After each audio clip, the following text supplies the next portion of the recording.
السلام عليكم.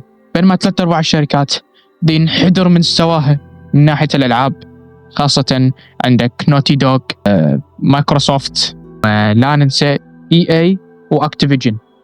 دول آخر ألعاب مالتهم تعتبر فاشلة لو تقارنها بالسنين السابقة، لكن اكو شركة وحيدة ظالة محبوبة وظالة الناس تنتظر ألعابها بفارغ الصبر، نعم، اللي هي شركة كابكوم، اللي قال روك ستار اطلع برا. خلينا نحكي عن ليش شركة كابكوم بعدها ناجحة، وهي بالنسبة لي هي أحسن شركة ألعاب. يلا نبدي. مبدئيا نبدأ بأول سبب، اللي هو إنه ألعابهم من كثر ما قوية تقدر تلعبها ورا سنين من نزولها. يعني مو ورا مثلا 5 سنين لو 10 سنين فجأة اللعبة تصير خرية، لا حبيبي، تظل يعني عندها ريبلاي فاليو، أو يعني إنه تقدر تعيدها وتستمتع همات عندك تستمتع بيهن. عدا الثاني والريبوت، ذولي أجزاء نجسة خرب ذولي أجزاء نجسة ما لا حد يجيسن. إذا تريد تلعبهن حبيبي ورا ما تخلص لعب اغتسل، لأن الألعاب لكن أذني استثناءات، والاستثناء لا يبطل القاعدة. 3/4 ألعابهم خاصة ديفل ماي كراي وريزيدنت ايفل تقدر تعيدهن وتلعبهن أكثر من مرة وتستمتع بيهن، خاصة ريزيدنت ايفل 4 الكلاسيك وديفل ماي كراي 3. ألعاب ممتعة يا رجل، تقدر تعيدهن وتسوي تحديات وسوالف على نفسك، ويعني ألعاب قوية، ألعاب حلوة، ألعاب راقية. ناس يعني من تطور لك لعبة تطورها بذمة وضمير، تطور لك اللعبة يعني من كل قلبهم، يقول لك هاك تفضل استمتع، وانت تعطيتنا فلوس نعطيك تحفة فنية، مو نعطيك بس لعبة، نعطيك تحفة فنية. ثانيا يعني عندك دانتي، 3/4 الشخصيات مال اللي سووها كابكوم بألعابهم، وانا اذا اخصص ريزيدنت ايفل وديفل ماي كراي هن الافضل بالنسبة لي، حلوات وممتعات وكتابة حلوة، ويعني كل شيء بين جميل تمام. أنا تحكي سالفة طريفة تضحك، إنه عندهم كل شخصيات كابكوم عبارة عن موديلز، تمام، يعني يجيبوا لك موديل مشهور أو موديل يعني كلش صاك وحلو، ولد أو بنية مثلا يجيبون وجهه، تعال نريد وجهه، نطق صورة لوجهك على مود نخليها على شخصيتنا اللي احنا نريدها. تقريبا هذا الشيء صار من 2000، من زمن Resident Evil 7، وسووه يعني والله Resident Evil 4 ريميك، Devil May Cry 5 وغيره. وصراحة يعني هذول ينافسون الشركات الغربية اللي تسوي شخصياتها أسوأ وأقبح، يعني أسوأ كتابيا ووجهن حتى من تشوفه على مود البوتي بوزيتيفيتي، وعلى مود الاسمان لا يزعلون وما أعرف إيش. كم آن برو. طب بالله عليكم، هل في احتمال ولو 1 في الألف إن الواد ده مش خوف؟ ثالث شيء اللي هو عدم دعمهم للأجندات، يعني هذا إنجاز بالنسبة للشركات الألعاب خاصة بالوقت الحالي. الحمد لله.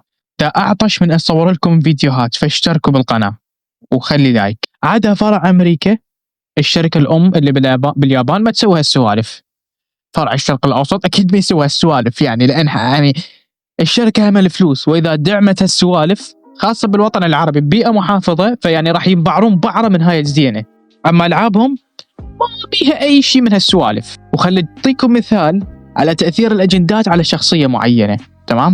خلينا نجيب لك إلي مثلا من The Last of Us Part 2، خلينا نجيب لك ليدي من Devil May Cry.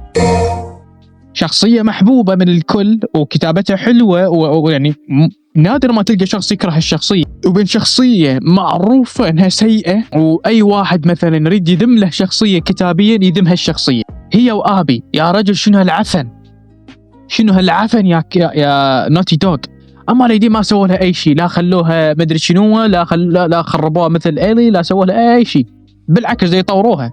اي نعم بالجزء الخامس ما ظهرت بسبب انه تعرفون صار بكربخان ذاك الموسم تقريبا. قارن لي ليدي وإلي الخرية، قل لي وهاي اللعبة فشلت من ناحية اللاعب وما جابت النجاح اللي مثل الجزء الأول. وديفل ماي كراي من تقريبا الجزء الثالث وده تنجح، يعني عندك ديفل ماي كراي 3 ناجحة، ديفل ماي كراي 4 ناجحة، ديفل ماي كراي 5 ناجحة. الريبوت انسوه تمام، لأن أصلا ما طورتها كابكوم أساسا، يعني الفريق الأصلي مال كابكوم ما طوره، هم بس أخذوا الحقوق وسووا لهم يجي جزء واحد هم، وفشل ذريع. ننتقل إلى جودة ألعابهم آخر 8 سنين، خلينا نكون واقعيين، من 8 سنين يعني من 2017. Resident Evil 7 حلوة من النقاد واللاعب، 8 حلوة من النقاد واللاعب، الريميكات حلوة من النقاد واللاعبين، Devil May Cry 5 حلوة من النقاد واللاعبين، خاصة Devil May Cry 5 يعني تعتبر لهواي ناس وهم بالنسبة لي هو أفضل جزء من ناحية الجيم بلاي، ويعني فشي خرافي تمام. وكل ألعاب كابكوم ما بين الأجندات الموجودة ب The Last of Us Part 2 و3 4 ألعاب مايكروسوفت اللي ينزلوها حاليا وأكتيفيجن ما يسوون هالسوالف وهم ينجحون، فيعني مو إلا تنبطح على مود صغير ناجح. أكبر دليل هي هاي الشركة الخرافية. ننتقل إلى سماعهم لطلبات اللاعبين. الشركة هاي حرفيا تسمع المطالب اللاعبين، يعني اللاعبين يردون كذا يعطوهم كذا، اللاعبين يردون شيء يعطوهم هالشيء. يعني حتى مرة من المرات اقترحوا على اللاعب يا جزء الريزنت. طبعا مثل ما مدحنا شركة كابكوم فراح نذمها على بعض الأمور اللي شوية تعتبر غثيثة. يعني عندك مثل إهمالهم لديفل ماي كراي بعد نسخة السبيشال اديشن ب 2021 للجزء الخامس. يعني ليش ما سويتوا ريميك؟ ليش ما سويتوا ريميك واحد بالسلسلة، أو على الأقل الجزء الأول، الجزء الثالث، الجزء الرابع؟ ليش ما سويتوا ريميك لهالأجزاء، خاصة الرابع؟ لأن الرابع في الجزء يعني استعجل بتطويره، وهو أفكار المفروض تكون موجودة بس ما كانت موجودة بسبب ضيق الوقت. سووا له ريميك وضيفوا هالأمور تمام.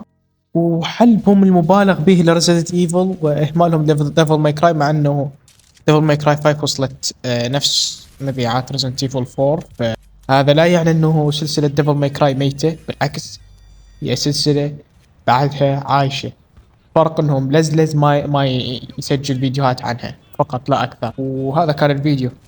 لايك، شير، سبسكرايب، تعليق، في امان الله.